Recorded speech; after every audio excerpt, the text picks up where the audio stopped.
కల్తీ నెయ్యి వ్యవహారంలో దోషులను కఠినంగా శిక్షించాలని టీడీపీ రాష్ట్ర కార్యదర్శి బొండా జగన్ అన్నారు. ఈ సందర్భంగా గాజువాక నియోజకవర్గం 87వ వార్డు పార్టీ కార్యాలయం వద్ద వార్డు నాయకులతో కలిసి వెంకటేశ్వర స్వామి చిత్రపటానికి పాలాభిషేకం చేశారు. ఈ సందర్భంగా మాట్లాడుతూ గత ప్రభుత్వ హయాంలో కల్తీ నెయ్యితో శ్రీవారి లడ్డు తయారు చేయడం జరిగిందని, దాన్ని ప్రశ్నిస్తే ఇప్పుడు తప్పించుకునే ప్రయత్నం చేస్తున్నారని మండిపడ్డారు. కోట్లాది భక్తులు నిత్యం కొలిచే దేవదేవుని ప్రసాదాన్ని కల్తీ నెయ్యితో చేయించిన నాటి పాలకులను కఠినంగా శిక్షించాలని డిమాండ్ చేశారు. తప్పుడు పనులు చేశారు కాబట్టే రాష్ట్ర ప్రజలు కేవలం 11 సీట్లకు పరిమితం చేశారని ఆరోపించారు. కూటమిని విడగొట్టాలని వైకాపా నేతలు విశ్వ ప్రయత్నాలు చేస్తున్నారని, అది జరగని పని అన్నారు. కార్యక్రమంలో వార్డు అధ్యక్షుడు విజయరామరాజు, కార్యదర్శి బొట్టా ప్రకాష్, క్లస్టర్ ఇన్ఛార్జ్ సూరిశెట్టి పెంటారావు, బెల్లంకొండ రాజన్ రాజు, కర్రి కన్నారావు, డివి అప్పారావు, రాజు తదితరులు పాల్గొన్నారు. నమస్కారం. మరి గత 5 ఏళ్లలో జరిగినటువంటి అక్రమాలు అన్యాయాలని రాష్ట్ర వ్యాప్తంగా చేయడం వేరు. సాక్షాత్తు భగవంతుడు తిరుమల దేవస్థానంలో మాత్రం నైవేద్య వ్యవహారం అనేది మరి అందరూ కూడా చూడడం జరుగుతుంది.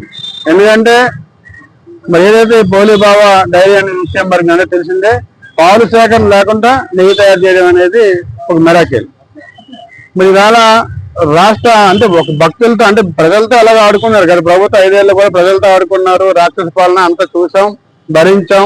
అది ప్రజలు కూడా గమనించి 11 సీట్లకు పరిమితం చేయడం కూడా జరిగింది. కానీ భగవంతుని మోసం చేసి మరి భగవంతుడి సన్నిధిలో మరి ఏదైతే ఆ రోజు కూడా చూసాం, జగన్ నాయకుడు అనేది కూడా ఆవిడ చెప్పడం కానీ అనేకమైన ఇవన్నీ ఆలోచించి అలసిపోయిన సరే నెయ్యి వ్యవహారం వచ్చేసరికి మాత్రం అది ఎలాగ లాగుతూనే ఉన్నారు. ఇంకా ఎవరైతే దొంగలు ఉన్నారో దొంగలను వెంటనే సృష్టించి ఎంక్వైరీ చేయించి చుట్టూ ఏదైతే ఇచ్చినా దాని ఆధారాలు పట్టుకొని ఎవరైతే దొంగలందరినీ కూడా తక్షణం చర్యలు తీసుకోవాలని మా డిమాండ్.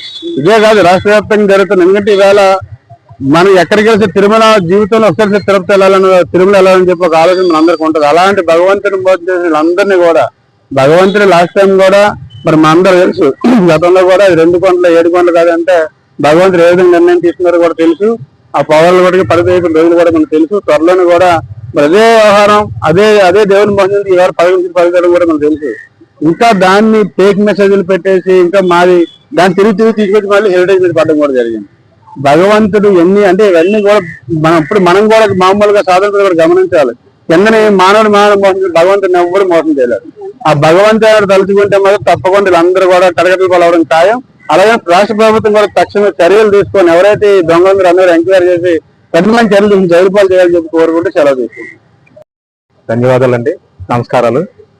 అలాగే ఈరోజు జరుగుతున్న రాష్ట్రంలో కల్తీ వ్యవహారంపై రాష్ట్ర తెలుగుదేశం పార్టీ అధ్యక్షులు కానీ, పవన్ కళ్యాణ్ గారు కానీ, అలాగే బీజేపీ మాధవ్ గారు కానీ దీని మీద ఉన్నతంగా పోరాటం చేసి గత పాలకుల్లో జరిగిన అన్యాయాన్ని వెలికి తీయడం జరిగిందండి. వెలికి తీయడం కాకుండా దాని మీద జరిగిన అన్యాయం కూడా కల్తీ జరిగిందని స్పష్టమైన ఆధారాలు దొరికాయి. దాని మీద ఆధారాలు దొరికిన తర్వాత ఏం చేయాలో తెలియక అర్థం కాదాలు అనేక రకాలుగా ప్రయత్నాలు చేయడం, అలాగే కమిటీ చేయడం, దాని మీద కోర్టుకు వెళ్ళడానికి ప్రయత్నాలు చేయడం అలాగే అన్నీ జరుగుతున్నాయండి. అందుకే నేను నిన్న అసెంబ్లీలో రాష్ట్ర ముఖ్యమంత్రి వాళ్ళు కానీ మన పవన్ కళ్యాణ్ గారు కానీ ఒక తీర్మానం తీసుకొచ్చారు. పంజాబ్ లో స్వర్ణ దేవాలయం మీద ఒక చట్ట ఇది ఉంది. అలాగే మన తిరుమల కొండ మీద తిరుమల దేవస్థానం మీద కూడా చట్టబద్ధత తీసుకురావాలని, అక్కడ ఏం జరిగినా సరే చట్టానికి లోబడి పనిచేయాలని ఒక మంచి నిర్ణయం తీసుకోవడం జరిగిందండి. దాన్ని త్వరలో అమలు చేస్తారని తెలుగుదేశం పార్టీ కానీ, బీజేపీ కానీ, జనసేన కానీ ఒక నిర్ణయం తీసుకోవడం జరుగుతుంది. అలాంటి నిర్ణయాలు కానీ ఉంటే ఎప్పుడైనా సరే ఏ నాయకుడైనా సరే తప్పు చేయడానికి కానీ చాలా భయపడతారు.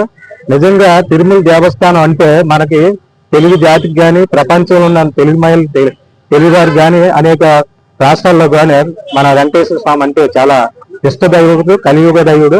అలాంటి లడ్డు మీద అపచారం చేసి నెయ్యి మీద కల్తీ నెయ్యి కలిపి అపచారం చేయడం జరిగింది. దాని మీద భగవంతుడు అయితే క్షమించడానికి మనస్ఫూర్తిగా కోరుకున్నాం.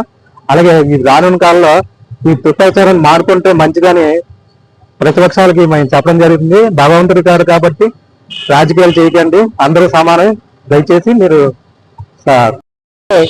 తిరుపతిలో కల్తీ నెయ్యి గురించి జరిగిన విషయం గురించి నిన్న అసెంబ్లీలో కూడా ముఖ్యమంత్రి వర్యులు అలాగే ఉప ముఖ్యమంత్రి వర్యులు కూడా దీని గురించి చర్చించి వాళ్ళు శిక్షించాలని చెప్పి చెప్పడం జరిగింది.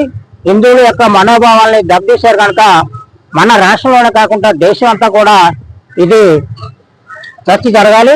దీని మీద ప్రైమ్ మినిస్టర్ గారు కూడా మాట్లాడాలని చెప్పి మేము కోరుకుంటున్నాము. ఇదే కాకుండా బడ్జెట్ కూడా మన రాష్ట్రంలో పేద ప్రజల గురించి సంక్షేమ అభివృద్ధిలో దృష్టిలో పెట్టుకునే బడ్జెట్ ను కూడా తయారు చేయడం జరిగింది. దాని గురించి కూడా వాళ్ళ అవాకులు చవాకుల్లో మాట్లాడుతున్నారు. అలాగే మన బొత్స సత్యనారాయణ గారు కూడా ఏమీ జరగలేదు, దేవుడికి అపకారం జరగలేదు, కల్తీ నెయ్యి జరగలేదు అని చెప్తున్నారు. పాలు లేకుండా నెయ్యి తయారు చేసి 20 కోట్ల లడ్డూలు తయారు చేసి వీళ్ళు దేవుడికి అపకారం చేశారు. హిందువుల మనోభావాలను దెబ్బతీశారు కనుక వీళ్ళ మీద కఠినమైన చర్యలు తీసుకొని ఇటువంటి జరగకుండా మళ్ళీ ముందు ముందు చూడాలి. మన రాష్ట్రానికి ఈ శని పోవడానికి మనం దీన్ని చేయాలి. ఎందుకంటే రాజశేఖర రెడ్డి గారు వాళ్ళు తప్పు చేశారు. వాళ్ళ హెలికాప్టర్ వెళ్ళినప్పుడు ఇల్లు కూడా తీసుకొని వెళ్ళుంటే మనకి ఈ రాష్ట్రానికి శని పోయేది, ఈ దృష్టితో వచ్చేది కాదని చెప్పి తెలియజేస్తూ సెలవు తీసుకున్నాం.